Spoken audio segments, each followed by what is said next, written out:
Aman Benson. Le journal des stratèges. Boris Kalt.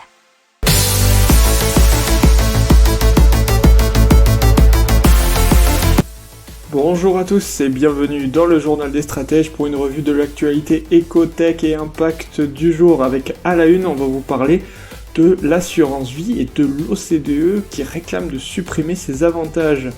Dans l'économie de Global et de ses bureaux virtuels, dans la tech de Knock-in et les filtres de notification, dans l'impact Coralia Highline, le premier train à hydrogène de Alstom. Vous écoutez le journal des stratèges numéro 108 et ça commence. Et donc l'OCDE, l'Organisation de coopération et de développement économique, a rendu un rapport ce mardi 11 mai. Alors c'est un rapport sur les impôts, sur les successions et les donations qui pourraient jouer un rôle plus important. Il faut savoir que seuls 24 pays sur 37 membres de l'institution lèvent des impôts sur les successions et les donations. Alors, la part des impôts de succession et de donation n'a cessé de baisser depuis les années 70. Par conséquent, l'OCDE a formulé dans son rapport des pistes de réforme à l'adresse des pays membres. Alors, elles sont les suivantes.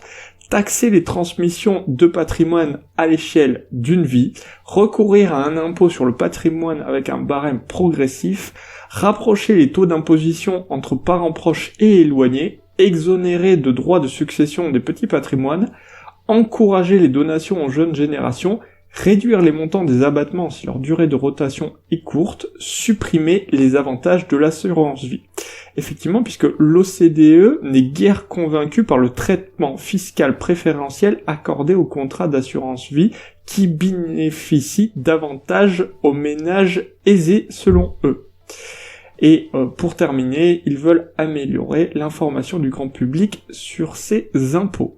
Allez, maintenant, on parle de Global, qui est une entreprise française spécialiste du travail à distance, notamment avec les open space virtuels, formation à distance, gestion de projets, travaux de groupe, séminaires, etc. Là, il propose une solution digitale pour visualiser un groupe de personnes, simuler et encourager des interactions humaines au plus proche du réel. C'est un système de table virtuelle où les utilisateurs peuvent collaborer, produire ensemble, échanger, et ce, quel que soit leur endroit où ils se trouvent. Ils peuvent se balader dans l'espace comme on le ferait au bureau avec un package d'outils utilisables comme Google Drive, Draft, Trello pour travailler en collaboration, et donc cela favorise le travail collaboratif. C'est 100% sécurisé et la plateforme offre aussi un URL unique.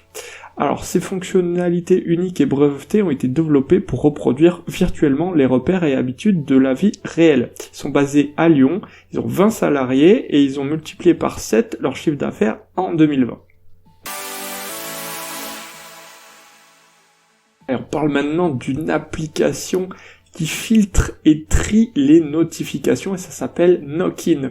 C'est un assistant de communication pour Android dont le but est donc de filtrer les alertes. Alors ça a été mis au point dans le technopole de Sophia Antipolis et a été téléchargé déjà près de 30 000 fois dans le monde entier. Alors ils souhaitent proposer une version améliorée avec davantage de fonctionnalités dès le mois de septembre et l'élargir à iOS, donc pour iPhone, iPad, etc. L'application est déjà téléchargeable dans le monde entier et dans 10 langues. Maintenant, on vous parle d'hydrogène et plus particulièrement du premier train de passagers à hydrogène qui a été mis au point par Alstom, et ça s'appelle Coralia Highline. C'est donc un train qui a pour but de favoriser la mobilité sur rail propre. Donc c'est un train régional de passagers qui est le premier au monde à être alimenté par hydrogène via une pile qui le transforme en électricité et en vapeur d'eau.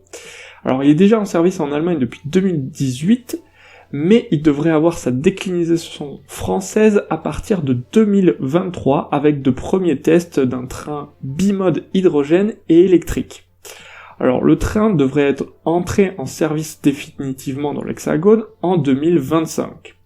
Alstom a déjà reçu une commande de 12 de ces trains pour la France et estime qu'à terme, un tiers et la moitié des 1200 trains régionaux électriques diesel du parc français pourront être remplacés par le modèle bimode. N'oubliez pas de vous abonner au podcast, mais pourquoi pas aussi à notre newsletter La Lettre des Stratèges qui est gratuite, vous en trouverez dans les infos de l'émission, mais aussi sur notre site internet Aman & Benson Stratégie, rubrique média La Lettre des Stratèges. Voilà, c'est tout pour aujourd'hui, je vous souhaite une excellente journée et je vous dis à plus tard pour plus d'informations. Ciao.